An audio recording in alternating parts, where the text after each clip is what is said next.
Ok. Euh, Qu'est-ce que je peux vous dire de plus? Évidemment, le livre, il faut le lire, c'est la meilleure solution. Voilà. Vous voyez, la couverture, je l'ai faite moi-même. Elle désigne un peu ce qu'est ce livre-là, cette démarche-là. Attends, cette démarche-là de ce livre. Je vais vous présenter un peu d'autres livres. Ici, je vous présente le livre qui s'appelle Tova. Tova, c'est l'éveil de la conscience. Alors, je vais le montrer là aussi. Tova, l'éveil de la conscience. C'est un livre qui est basé sur une idée qui n'est pas de moi. L'idée, c'est que des savants dans la mécanique quantique ont découvert que dans l'espace, il y avait en fait une projection des âmes qui avaient quitté le corps, qui se trouvaient dans l'espace, qui n'avaient pas disparu en fait. À partir de cette idée-là, je me suis dit, et s'il y avait un savant qui était capable de capturer ces âmes-là? Ils ne disent pas des âmes, d'ailleurs, ils disent des consciences.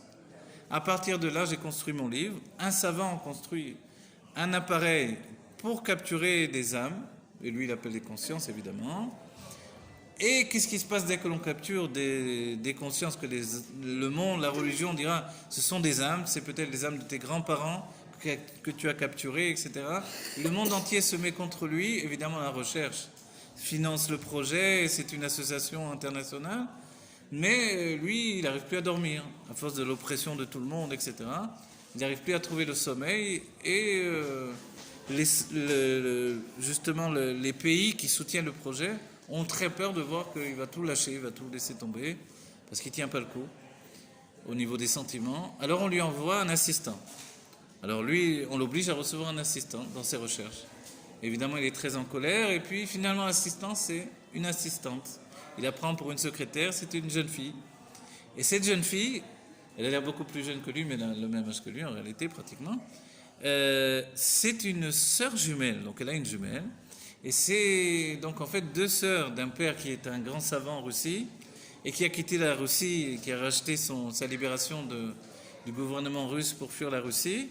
Et j'en profite, j'introduis dans le livre, en fait, comment vous dire, dans ce premier livre, le sujet, il y a un sujet qui véhicule le livre, c'est le whisky. Dans ce livre-là, dans Tova, c'est la vodka. C'est-à-dire qu'il y a autour du livre, voilà, parce que les personnages, dans le personnage masculin, ici, ils buvaient du whisky, là, ils boivent de la vodka parce qu'il vient de Russie.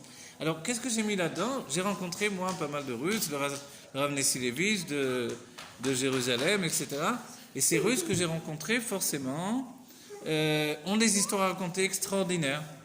Et ces histoires, je les ai mis également dans ce livre-là. Vous voyez? Donc en fait, le judaïsme de Russie rentre dans ce livre de cette manière-là. Ici, par contre, le savant n'est pas juif, mais la jeune fille, évidemment, avec sa sœur et son père, sont juifs.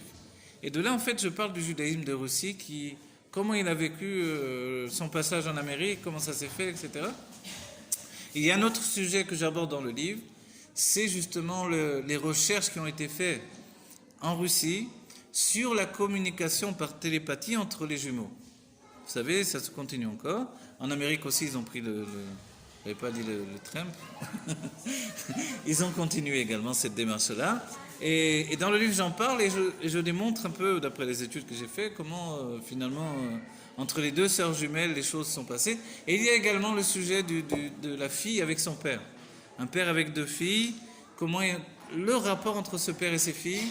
Et un fait étonnant qui est véridique, c'est le Rav Nessilevich de Yerushalayim qui me l'a raconté, c'est que en Russie, en fait, les enfants n'étaient pas déclarés, les enfants juifs, n'étaient pas déclarés au gouvernement russe, à la mairie. Ils n'avaient pas de réalité sociale. Donc ils n'avaient pas de carte d'identité, ils n'étaient pas inscrits. Pourquoi? Et il me disait, on ne pouvait pas sortir. Il m'a dit, on ne pouvait pas sortir de la maison. On ne pouvait pas même monter la tête à la fenêtre de peur qu'on nous voit de l'extérieur. Donc en fait, ils vivaient enfermés dans la maison constamment. Et ce sujet, je l'aborde dans mon livre, avec le fait que l'une des deux filles, le père n'a déclaré qu'une seule fille.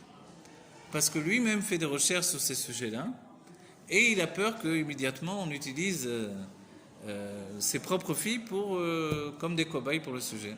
Donc il ne va déclarer qu'une fille, et ils alternent même dans l'école, jusqu'à l'université, elles s'alternent.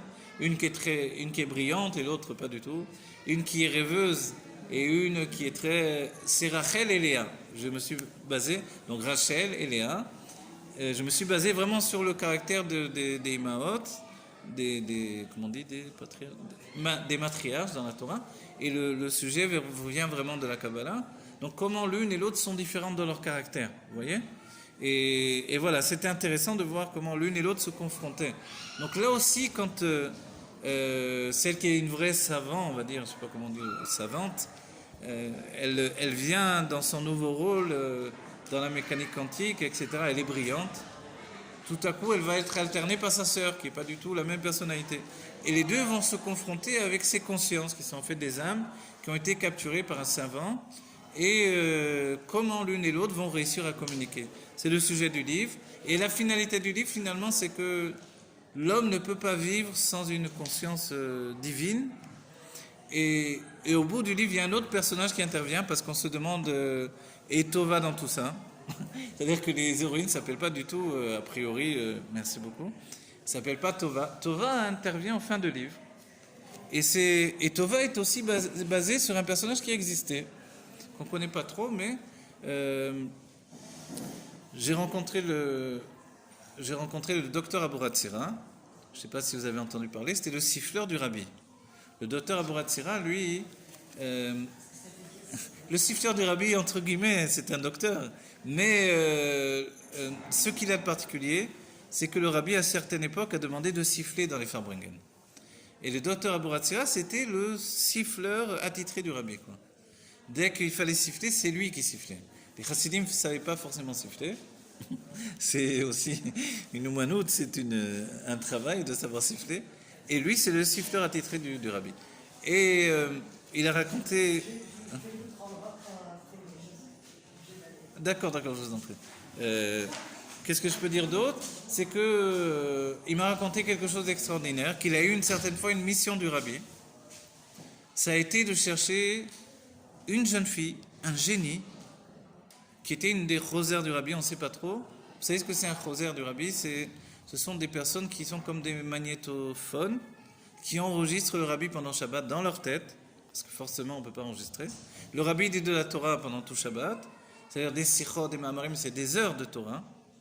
Et après, on va dire, cette Torah, malheureusement, elle est perdue pour l'édition, pour la diffusion, etc. Non. Parce que Motzei Shabbat, tous ceux qui sont appelés les choser, les chosrim du rabbi, alors, le choser, lui, il vient et il dégurgite tout ce qu'il avait ingurgité pendant Shabbat. Et oui, c'est ça, c'est comme ça que ça se fait. Alors, et il y avait entre eux, donc il y en a beaucoup qui sont connus, le Rav Kahn, etc., mais une jeune fille, un génie, qui était l'un des chosers du rabbi, qui, Motzei Shabbat, revenait sur tout ce qu'elle avait entendu et retenu. Il est évident que le choser a besoin d'une base de Torah importante quand même. Et cette jeune fille, finalement, qui était un génie, elle a mal tourné. Elle est partie, elle voulait plus faire la Torah, les mitzvot, et plus continuer à faire tout ça. Et si bien qu'elle est vraiment mal tournée, elle est partie, et le rabbi a envoyé le docteur Abouratsira, l'a recherché dans un pub, un pub,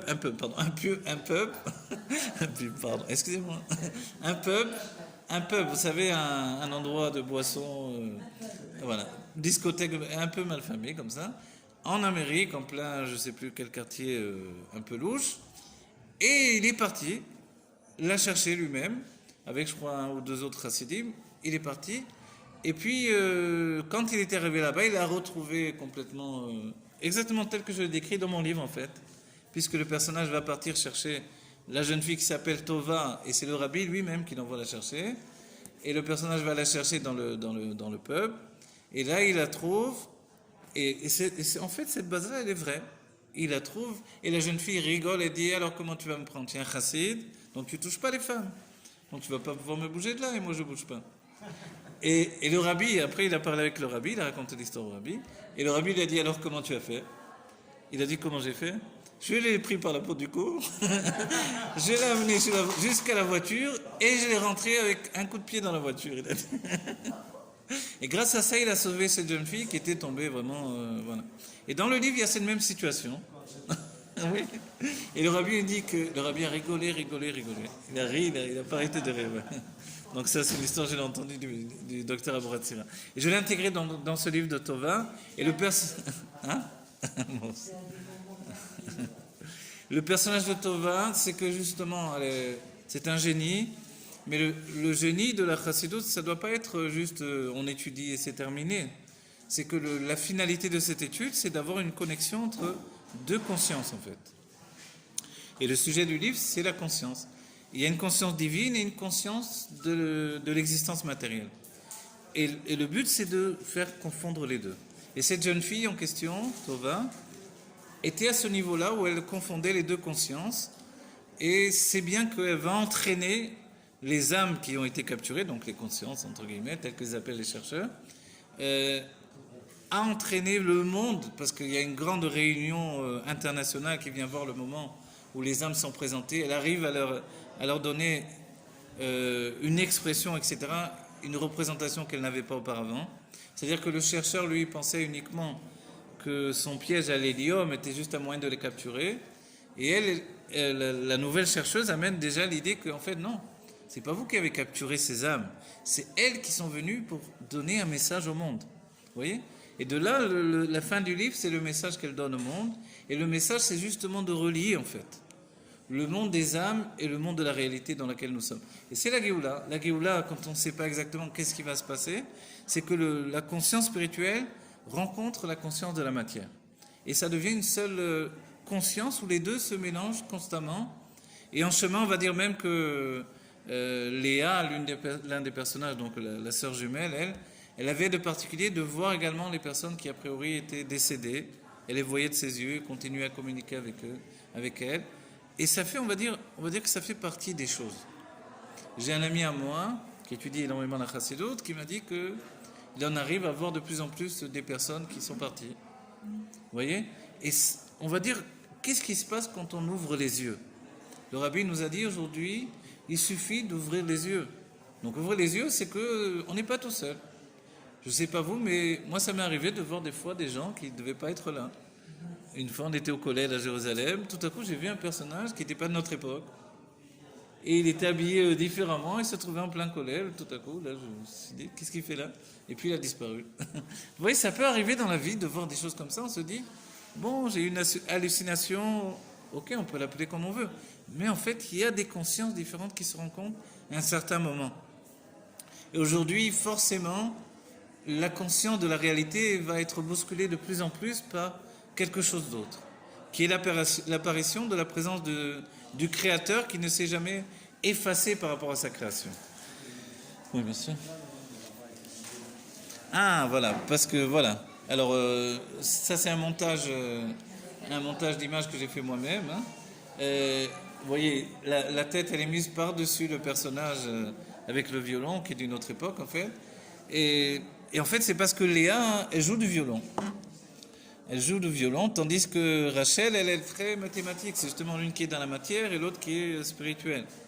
Et c'est justement ces deux personnalités qui vont donner le dévoilement de ces consciences, qui vont amener la transformation des mentalités. En fait, le plus important, et c'est même on va dire le cheminement de mes livres, c'est d'apporter un changement des mentalités par rapport à ce qu'on appelle le fantastique. Pour beaucoup, le fantastique, c'est une imagination pure. Pour moi, c'est en fait le moyen de dire une réalité autre que l'on n'aborde pas parce qu'on croit que c'est de l'ordre de l'imaginaire uniquement. Or, que ce soit dans ma vie personnelle ou par les études que j'ai faites, ou des témoignages d'autres personnes, le fantastique existe comme une réalité qui est à proximité de chacun d'entre nous. Et c'est le cheminement de mes livres. Voilà, et c'est très important. Pour terminer, là, parce qu'on me dit en coulisses que je dois terminer, je vous présente quand même ce nouveau livre. Voilà, il s'appelle L'armée du dernier espoir. On va dire, voilà, vous savez, ce n'est qu'un au revoir, mon frère, là. Confinement 2020. Le livre commence en plein confinement, il se continue même dans le confinement. C'est un écrivain américain à succès qui écrit des thrillers avec beaucoup de meurtres, des trucs, vous voyez, comme les gens aiment. Donc on va dire la vulgarité de la mort. Et le sujet du livre, c'est quoi ? Mourir, c'est si facile, qu'on en parle si facilement. Et l'idée de base, c'est qu'en réalité, notre futur a été modulé par la pensée des écrivains. Ce que l'on se rend compte, que ce n'est pas simplement les scientifiques qui font le devenir de l'humanité aujourd'hui, oui, mon cœur. C'est également les écrivains qui ont projeté en fait leur imagination. Ils ont vu le monde d'une certaine manière, et les scientifiques en fait s'adaptent à ce qui a été vu par les écrivains. Et ça, on s'en rend compte de plus en plus. Vous voyez, le mot robot vient d'un juif, Isaac Asimov, qui a donné le mot robot dans ses livres, la robotique, avec les règles, etc. Et de nombreuses autres choses qui sont, depuis Jules Verne jusqu'aux derniers écrivains de science-fiction. Attends 5 minutes.